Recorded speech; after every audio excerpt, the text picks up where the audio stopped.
காலைல ரீரெக்கார்டிங் போயிட்டு இருந்தது, ஆஃபீஸ் போன இன்விடேஷன் இருந்தது, வரணும்னு தோணுச்சு, வந்துட்டேன். ஸோ அதுக்கான சில ரீசன்ஸ் பண்ண சொல்லிடுறேன்.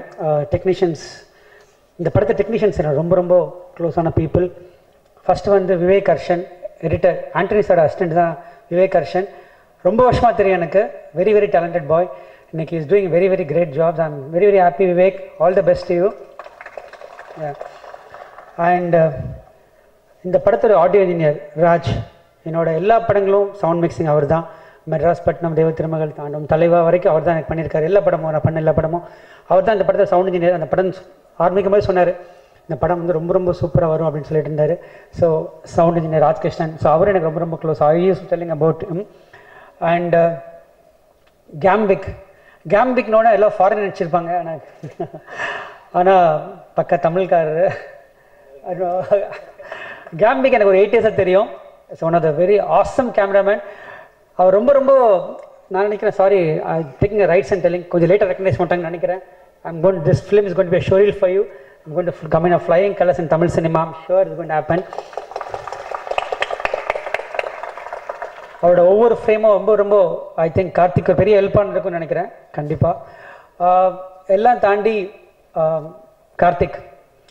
கார்த்திக்கோட நான் விஜய் சேதுபதி சொல்லிட்டே இருந்தேன். நான் ஆக்சுவலாக வந்து அடிக்கடி அவர் தான் மீட் பண்ணேன். கார்த்திக் நம்பர் என்கிட்ட இல்லை. நான் விஜய் சேது பார்க்கும்போது சொல்லிட்டு இருக்கேன். சைவம் ஒரு படம் நான் வந்து தலைவாக்கு முன்னாடி ஆரம்பிக்கணும்னு நினச்சிட்டு இருந்தேன்.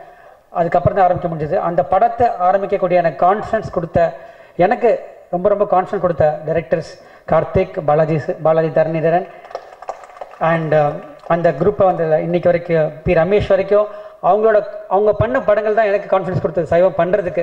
அதுக்கான நன்றி தான் நான் இங்கே வந்திருக்கேன்.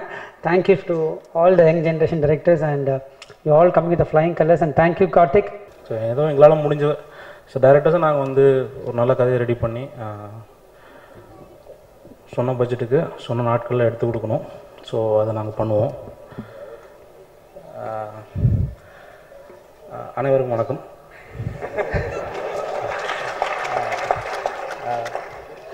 ஸ்கிரிப்ட் 2 வாட்டி படிச்சுட்டேன். தலைவர் படம் சூப்பர் ஹிட். ஸோ நன்றி, வணக்கம். சும்மா ஏதோ வந்து ஒரு ஒரு மரியாதை நிமித்தமா என்ன கூப்பிட்டாங்க, இந்த படம் நல்லா இருக்க வாழ்த்துங்க அப்படின்னு வாழ்த்தலை. I know very well. ஆனால் இந்த படத்தை பற்றி ஒன்றுமே எனக்கு தெரியாது. டீசர் பார்க்குறேன், ட்ரெயிலர் பார்க்குறேன், கார்த்திகிட்ட விடிய விடிய பேசியிருக்கேன். அதை பற்றியெல்லாம் பேசவே மாட்டாப்புல. ஆனால் அந்த நேர்த்தி சில பேர்த்துக்கு வந்து கண்டென்ட் நல்லா இருக்கும், ஃபார்ம் ஸ்டைலாக இருக்காது. சில பேர் ஸ்டைலாக சொல்லுவாங்க, ஆனால் கண்டென்ட் பார்த்தீங்கன்னா பொருந்தாது. ஏதாவது பட்டிக்காட்டானுக்கு கோட்டு போட்ட மாதிரி இருக்கும், இல்லை கோட்டு போகிறவனுக்கு வேட்டி கட்டின மாதிரி இருக்கும். பீஸா சிட்டி, ஜிகர்தண்டா மதுரை, இந்த மிக்சிங் வந்து எக்ஸலண்ட் மிக்சிங். அது இவர் சிட்டி பாய், ஆனால் மதுரையில் படித்தவர், தியாகராஜா காலேஜில் படித்தவர். இந்த கூறுகள் இருக்கு பார்த்தீங்களா, இது உள்ளடங்கிய மனம் அப்படிங்கிறது வந்து நீங்கள் எந்த பயிற்சி பெற்றாலும் வராது.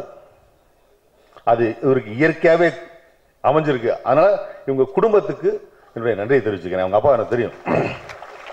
ஏன்னா அப்படி ஒரு பிறப்பு, ஜப்பானில் வேலை பார்த்துருக்கிறாரு எல்லாமே. இந்த விஷயம் யாருக்கும் அமையாது. அந்த அமைந்ததுக்காக தான் இந்த இடத்துல சொல்கிறேன். நான் அந்த நன்றி சொல்கிறேன்.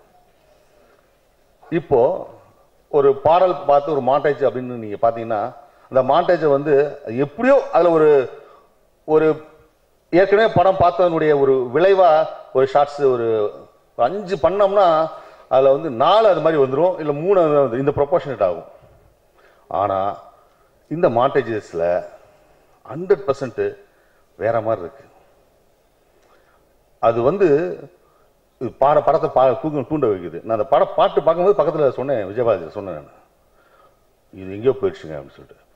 இது ஏன்னா ஒரு சக கலைஞனா அவ்வளவு டேலண்ட்டு, அவ்வளவு ப்ரெஷரு, அவளுக்குள்ள இருக்க டேலண்ட்டை அப்படி ஸ்மூத்தாக ஒரு தம் அடிச்சு அப்படி புகை வர்ற மாதிரி விட்டுருக்காரு. அந்த மாதிரியான ஒரு ஃபீலிங் இருக்கு பார்த்தீங்களா, சான்ஸே இல்லை. அதே மாதிரி எனக்கு இந்த ராஜசிம்மா அப்படியே ஒரு நயனதார கோயில் கட்டின பேஞ்சு அப்படியே அமைதியாக இருக்கும். டெரரா அப்படி வந்து அப்படி காமிச்சு அந்த வாய்ஸில் அப்படி பண்ணும்போது பயங்கரமாக இருந்துச்சு. அதே மாதிரி எனக்கு தெரியும் சித்தார்த்த வாய்ஸ்லேருந்து அசிஸ்டன்ட் அவுட் பண்ணார். அவருக்கு என்ன எமோஷன் எப்படி வருமோ அந்த உருவத்துக்கு அதை கரெக்டாக கேப்சர் பண்ணுறாரு. ஐயோ சான்ஸே இல்லை. அதுமாரி எனக்கு சந்தோஷ் தெரியும். சந்தோஷ் அப்படியே சும்மா கேன மாதிரி அப்படியே நின்றுப்பாப்புல. அது ஏமே அது ஏமே டெக்னிக்கல் ஏமே அது. ஆனால் சொல்லுவார் டெக்னிக்கலாக வேலைக்கு அப்படியே ஏதாவது பேசுவாப்புல. ஆனால் அந்த ஆஸ்திரேலியன் ஆர்கெஸ்ட்ரேஷனை வச்சு உள்ள தள்ளுவார் பாருங்க. அப்படி மியூசிக் அழகாக கொடுத்துட்டா அப்படி மாமா மாதிரி நிற்பார் அவர். சான்ஸே இல்லை. இந்த மாதிரி எனக்கு க்ரூ இருக்கு பார்த்தீங்களா, ஃபென்டாஸ்டிக். எனக்கு பொறாமையாக இருக்குது உள்ளுக்குள்ளே. எனக்கு அப்படியே நைட்லாம் தூக்கம் வராது, வைக்கப்படல. ஆனால் ரொம்ப புகழ்ந்தீங்கன்னா அவர் சொல்லுவார், ஒருத்தனை உணர்ச்சி வசப்பட்டு நீங்கள் புகழ்ந்துட்டு போயிருங்க அவன் தேங்கிடுவானு சொல்லிட்டு. நான் ரொம்ப புகழல, கால்வாசி புகழ்ந்திருக்கேன். உங்களை தேக்க விரும்பல. நன்றி வணக்கம்.